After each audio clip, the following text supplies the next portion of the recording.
All right, so today we're diving deep into something pretty fascinating, uh, blockchain arbitration. Okay.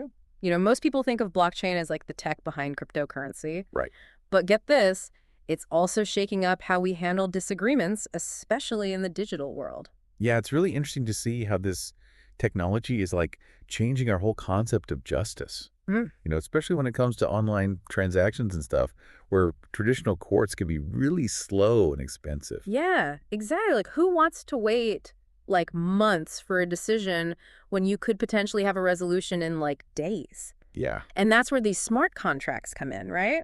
exactly. Like, tell me about those. So these smart contracts, they're basically like self-executing contracts that live on the blockchain, and they can automatically trigger arbitration when something in the agreement goes wrong. Oh, wow. Like, let's say you buy something online and the seller just doesn't deliver. Hmm. A smart contract could automatically start a dispute process without you having to do anything. So it's like having a built-in referee for like every agreement. Yeah, pretty much. That's super cool. I can see how that could save everyone a lot of like hassle and time. Yeah. But how do we make sure that these decisions are actually fair? Well, that's where these platforms like Claros and Aragon come in. Okay. They're using blockchain to create these like global pools of arbitrators from all over the world. Okay. And the idea is that this decentralized approach can help reduce bias and conflicts of interest that can sometimes be a problem in traditional systems. So it's kind of like crowdsourcing justice, but with the transparency and security of the blockchain. Exactly. That's so cool. Now, you mentioned tokens earlier, and I know they have like monetary value, but how do they actually fit into all of this? Yeah, so tokens actually go beyond just being money in this context. Okay. They can actually incentivize participation in the process and even act as a reputation management tool. Oh, interesting. Like, for example, arbitrators can get paid in tokens for their work, Okay. and users might have to stake tokens to, like, guarantee good behavior. So it's like a built-in incentive system to make sure everyone's playing by the rules. Exactly. That sounds promising, but are there any challenges or drawbacks to this approach? Of course, like any new technology, Yeah, there are some hurdles. sure. I think one of the biggest ones right now is enforceability. Mm-hmm. National and international laws are still trying to catch up with blockchain technology. So even if you win your case on a blockchain platform, actually getting that decision enforced in like the real world can be tricky. So it's like having a judgment, but no one to actually carry it out. Kinda. That's a problem. But I'm sure people are working on solutions, right? Absolutely. Yeah. There are tons of organizations like UNC Plial and the ICC. Mhm. Even universities like Oxford are doing research and developing legal frameworks for blockchain arbitration. It's really cool to see all these different players coming together to shape this like new landscape. Yeah. Let's switch gears a bit though, because blockchain is known for its transparency. But how does that actually work when we're talking about sensitive information during arbitration? Yeah. That's a really important point and a key issue. Hmm. Blockchain provides this like public record of the whole arbitration process. Yeah, But there are, of course, valid concerns about revealing sensitive data. totally. So it's really about finding that delicate balance between transparency and privacy. And that's something that's still being figured out. It's a tough one for sure. Like, transparency is great for accountability, but sometimes privacy needs to come first. It seems like there's just a lot to consider as this technology keeps evolving. Definitely. And it's not just about the tech itself. Mm-hmm. We really need to think about the bigger implications for things like access to justice, fairness, and just the role of law in this new digital world. Speaking of access to justice, one of the big selling points of blockchain arbitration is that it's supposed to make dispute resolution more affordable and accessible, especially for individuals and small businesses, right? Exactly. Can you talk a little bit more about that? Yeah, so traditional legal proceedings can be really expensive. But blockchain arbitration actually eliminates a lot of those costs. Okay. You don't need expensive courtrooms. You don't need physical hearings. Everything can be done online. Right. So you're cutting down on things like venue costs, travel expenses, all of that. Makes sense. And since the process is more automated and streamlined, you probably don't need as many lawyers, which also saves money, right? Exactly. That's a huge factor. And it really makes dispute resolution much more accessible to people who simply couldn't afford to go through the traditional legal system. So it's kind of like democratizing access to justice. You could say that. That's really cool. Mm. But does that mean that traditional courts and lawyers are going to become obsolete? I don't think it's about extinction. It's more about evolution.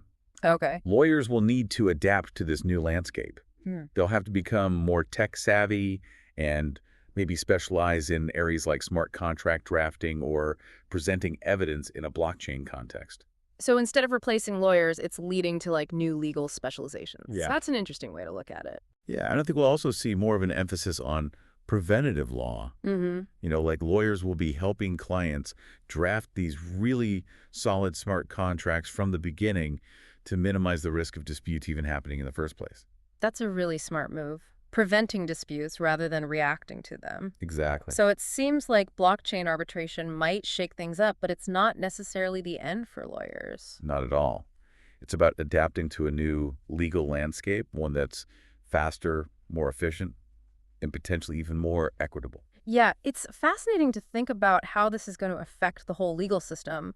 But let's not get ahead of ourselves. Mhm. There are already some real-world examples of blockchain arbitration happening right now, aren't there? Oh, absolutely. We're seeing it used across tons of different industries to resolve disputes. Like what kind of industries? From creative fields like we were talking about with the graphic designer earlier to like complex supply chains and intellectual property rights. That graphic designer case was really interesting. It really highlighted how fast and efficient this approach can be. I'd love to hear about some more real-world examples. But before we get into that, I think some people might be wondering about security. Is all of this actually safe and reliable? Right. Well, security is a valid concern with any new technology. Of course. But blockchain is inherently more secure than a lot of traditional systems. Okay, how so? Blockchain records are encrypted, and they're spread across a whole network of computers, which makes them incredibly difficult to tamper with or hack. So it's like having multiple backups that are constantly checking each other, making it way safer than a centralized database that could be vulnerable to attack. Exactly. And plus, every transaction on the blockchain is timestamped and recorded. So you have this clear, auditable trail Mm-hmm. that really helps deter fraud and manipulation, which is so important for a system to be fair and trustworthy. That's good to hear. It sounds like blockchain arbitration is offering a level of security and reliability that traditional methods just can't match. What about AI, though? What role does that play in all of this? AI and blockchain are a really powerful combination. Okay. And we're already seeing AI being used in lots of different ways, like analyzing contracts, identifying potential disputes, and even predicting the outcome of arbitration cases. Wow, that's amazing. Yeah. So AI isn't just automating tasks, it's actually making the whole system smarter and more efficient.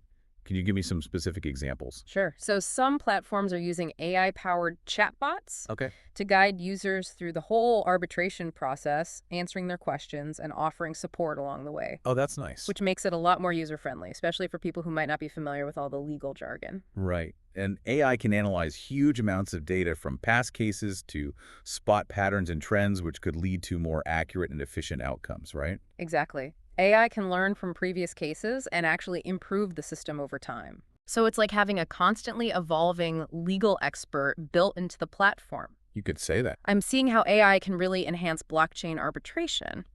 This is all super promising, but I'm curious what happens to traditional courts and lawyers if blockchain arbitration becomes as common as you think it will. I think it's more about evolution than extinction. Okay. Lawyers will need to adapt, become more tech savvy, and maybe specialize in areas like smart contract drafting or presenting evidence in a blockchain context. So instead of replacing lawyers, it's leading to new legal specialization. Yeah. That's a reassuring thought. And I think we'll also see more of an emphasis on preventative law, Okay. with lawyers helping clients create smart contracts that are designed to minimize disputes from the very beginning. It's a more proactive approach to law. It's like addressing potential issues before they even become major problems. Exactly. So while blockchain arbitration might change the legal landscape, it doesn't necessarily mean the end for lawyers. Not at all. It's more about adapting to this new system, one that's faster, more efficient, and potentially even more equitable. This has been a really insightful overview of blockchain arbitration. I feel like I'm starting to understand the basics and the potential impact it could have on the whole legal profession. It's a fascinating area for sure. Yeah, I know we've only just scratched the surface. Definitely. So next time we're going to dive into some real-world examples and explore the potential of blockchain arbitration for international trade. It's going to be good. It's an area where blockchain can really shine because it can make cross-border transactions so much easier and help resolve disputes that cross different jurisdictions. Awesome. I can't wait. Until then, deep divers keep those minds curious. Always. Welcome back. So, as promised, let's dive into some real-world examples of how blockchain arbitration is actually being used out there in the wild. especially in the global marketplace. Yeah, I'm ready for some specifics. Do you have any cases that really showcase the power of this approach, particularly when it comes to international trade? Well, absolutely.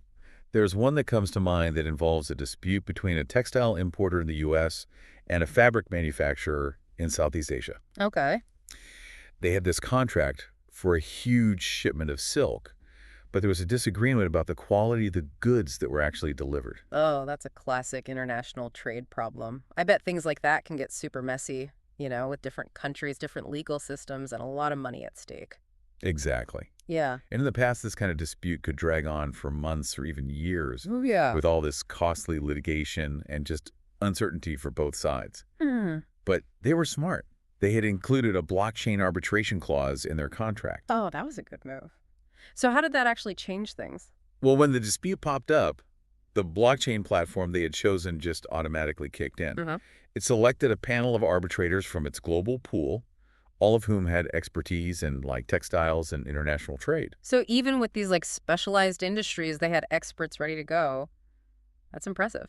Yeah, and because everything was handled online, there were no expensive trips for hearings, no mountains of paperwork to deal with. Right. Both parties just submitted their evidence and their arguments digitally through the platform. That's a game changer for businesses that are dealing with logistics and tight deadlines. Yeah. Did it actually speed things up, though? Oh, significantly. Oh. The arbitrators were able to review all the evidence. They held virtual hearings, and they issued a binding decision within weeks. Wow. The whole process took a fraction of the time and cost compared to traditional litigation. That's incredible.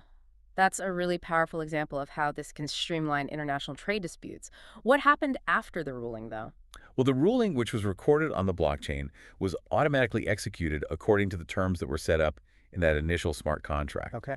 So in this case, the manufacturer had to give a partial refund and replace some of the defective silk. So the system basically ensured that the resolution happened automatically without any more delays or disputes about compliance. Exactly. Yeah. That's the beauty of combining blockchain with these smart contracts. Yeah. It takes away a lot of the uncertainty and the potential for things to go wrong. This is really making me think about how we handle agreements in general. Yeah. Are there other examples of blockchain arbitration being used for these kinds of cross-border transactions? Tons. We're seeing it being used for all sorts of things, like resolving intellectual property disputes between tech companies in different countries, Okay. to even facilitating payments and escrow services for international real estate deals. It's amazing how versatile this technology is. It seems like it could be applied to pretty much any situation where trust and transparency are really important. Yeah, that's the key. Yeah. Blockchain arbitration is especially useful in situations where traditional legal systems struggle, Mm-hmm. like with these cross-border transactions where enforcing judgments can be really complicated and take forever. It's like having this global system of justice that operates independently of national boundaries. Yeah, That's huge for international trade. it has massive implications. Yeah. Blockchain arbitration could level the playing field for businesses of all sizes, Right. allowing them to engage in global commerce Mm. with more confidence and less risk. That's exciting to think about, Mm. especially for smaller businesses that might be hesitant to go global because they're afraid of getting caught up in these lengthy legal battles. Right. And as more people become aware of blockchain arbitration, I think we'll see a shift towards more collaborative and trust-based approaches to international trade in general. That sounds like a win-win for everyone involved. But let's shift gears for a minute. We've talked a lot about the benefits of blockchain arbitration, but are there any potential drawbacks or challenges that we should be aware of? Of course, no system is perfect, Right. and there are definitely some valid concerns. One challenge is how do we ensure the quality and impartiality of arbitrators in this kind of decentralized system? That makes sense. How do platforms like Claros or Aragon address that issue? They usually use a combination of different things, like reputation systems, peer review, and even token-based incentives to encourage high-quality arbitration. Okay. Arbitrators can build up their reputation by consistently delivering fair and well-reasoned decisions. So it's kind of like online reviews for arbitrators where their track record is publicly available. Exactly. And this transparency helps ensure that the best arbitrators rise to the top and are more likely to be selected for future cases. It's a clever way to use the transparency of blockchain to actually improve the system itself. Yeah. Are there any other challenges that we should be thinking about? Well, another tricky thing is dealing with really complex legal concepts or highly specialized disputes, Mm-hmm.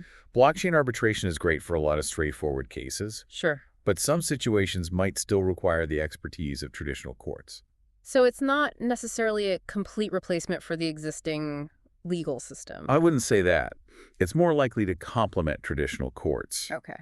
offer a faster, more efficient alternative for certain types of disputes. It's like adding another tool to the legal toolbox. Exactly. Mm-hmm. And as blockchain technology keeps developing and we get more clear legal frameworks, Mm-hmm.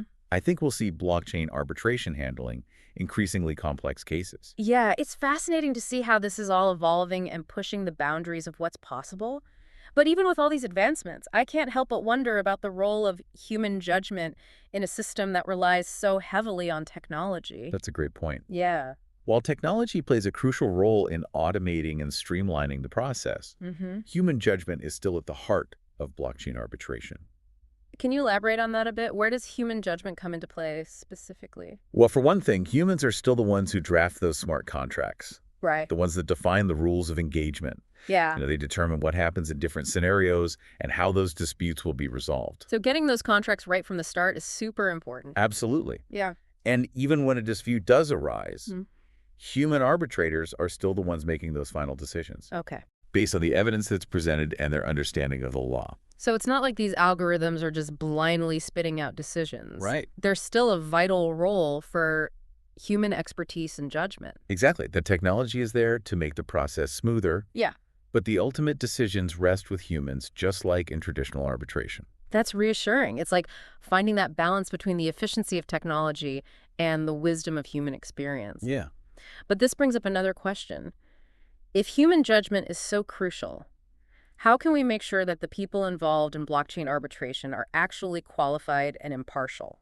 That's where the selection and vetting of arbitrators becomes super important. Okay. Platforms like Claros and Aragon have really strict criteria for who can serve as an arbitrator. Like what? They often require demonstrable expertise in the relevant field. So it's not just anyone who can sign up and start making decisions. Yeah, not at all.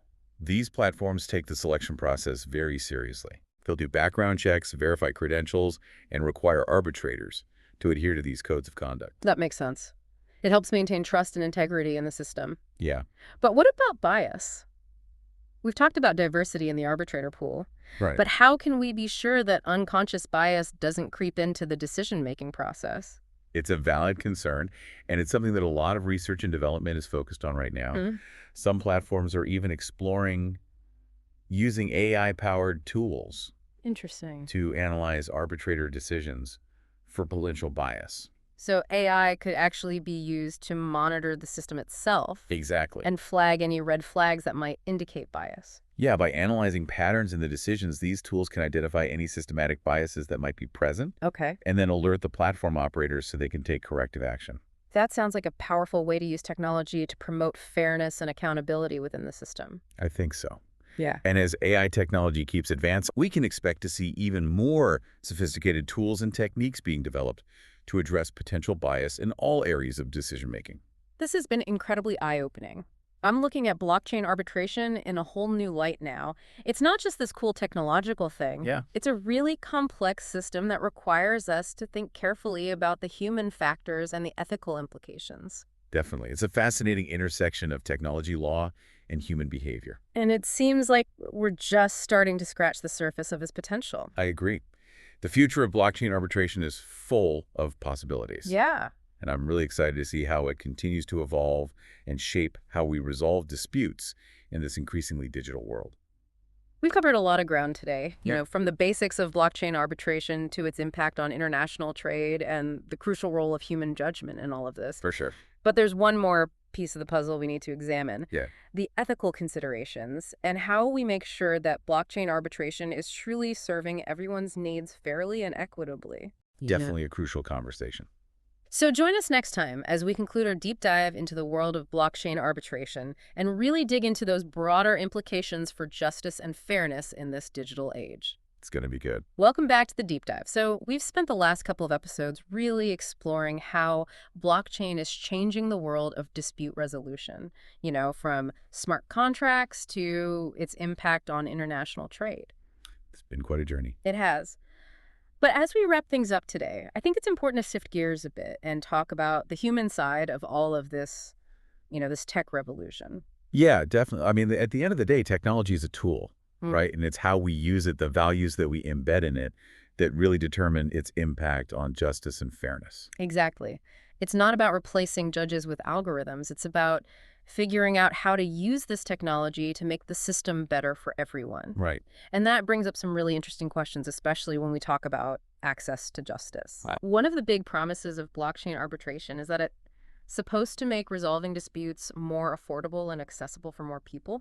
Mm. But how do we actually make sure that it benefits everyone, not just those who are already comfortable with technology or have a lot of resources? That's the key question, right? Yeah. We don't want to create a system that only works for a select few. Exactly. So, what are some ways that we can ensure that blockchain arbitration is truly inclusive and reaches those who might be traditionally underserved by the legal system? Well, I think it starts with being really proactive and thinking about potential barriers from the get-go. Okay. Like, for example, not everyone has reliable internet All access, right. and some people might not be comfortable navigating these complex digital platforms. That's true. It's like we're building this new road to justice, but we need to make sure everyone has a vehicle to travel on it. I love that analogy. Yeah. And that means thinking about things like providing educational resources, offering support in multiple languages, maybe even partnering with community organizations that can help people access and understand the technology. It's about creating those on ramps to this new system, making sure it's accessible from different starting points.